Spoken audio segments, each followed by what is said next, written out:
सियासी रहनुमाओं ने भी बोल की बंदिश की मजम्मत की है। पीटीआई रहनुमा अबरारुल हक ने कहा कि बोल को बंद करना हुकूमत के लिए सुबकी कबाइस बनेगी। इन्हें मीडिया का गला घोंट कर कुछ नहीं मिलेगा।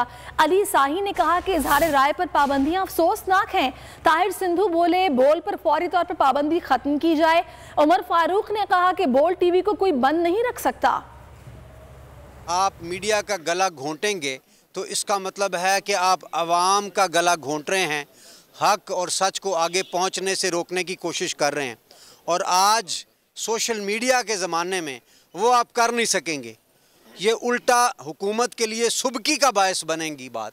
ओछे हथकंडे जो हैं ये हुकूमत को छोड़ने चाहिए और फौरी तौर पे बोल की ट्रांसमिशन को बहाल किया जाए। यह मेरा भी मुतालबा। मैं समझता हूँ कि ये वफाकी हुकूमत को होश के नाखून लेने चाहिए और ये आज़ादी इजहार राय पे पाबंदियाँ किसी भी तौर पे एक्सेप्टेबल नहीं है। इस मुश्किल टाइम पे हम बोल के साथ खड़े हैं। हम मीडिया के एक बार फिर नंबर 1